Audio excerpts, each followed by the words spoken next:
Merhaba arkadaşlar, kanalıma hoş geldiniz. Bugün mutfağımda sizlerle soğan şurubu yapıyorum.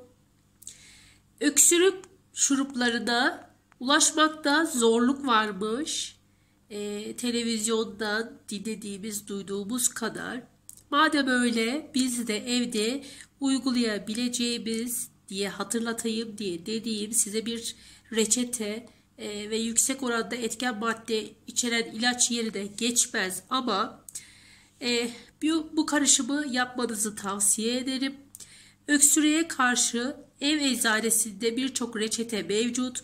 Ayak altına sürülen sarımsak yağından soğan şurubuna, kekik çayına kadar birçok yöntem var. Kekik gerçekten çok güzel etken oluyor aslında.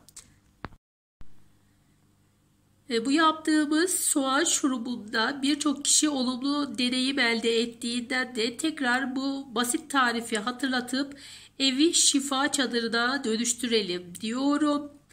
Ne yapacağız? Soğanları ince halka şeklinde veya küp küp doğrayıp ardından kavanoza yerleştirelim. Üzerine bal ilave edelim veya her katına şeker serpiştirelim. Kavanozun kapağını iyice kapatıp en az 2-3 saat bekletip ardından süzelim. Soğan şurubu kullanıma hazır. Günde birkaç kaşık içilmesi öneriliyor aslında arkadaşlar.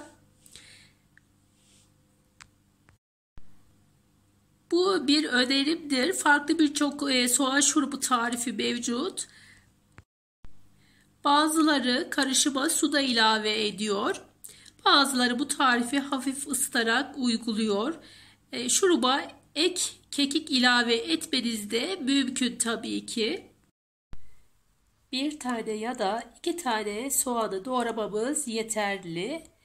3 yemek kaşığı bal ilave ediyorum. Kapağını iyice kapatıp 2-3 saat kadar bekletiyorum.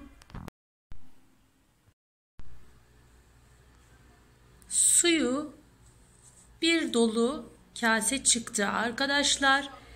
Gün içerisinde içiyorum. Gerçekten rahatlatıyor. Kalan soğanın içerisine bir kez daha şeker veya bal koyarak sulanmasını sağlayalım. Yine bir kaseye alalım. Gün içerisinde tüketelim. O soğanı artık bitiriyoruz.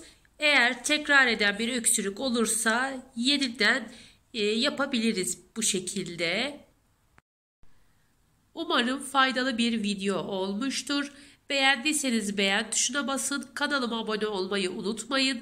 Yorumlarınızı bekliyorum. Bir başka güzel videolarda görüşmek üzere. Hayırlı, sağlıklı, güzel günler diliyorum. Hasta olanlarımıza şimdiden geçmiş olsun diyorum. Şifalı, hayırlı, güzel günlerimiz olsun.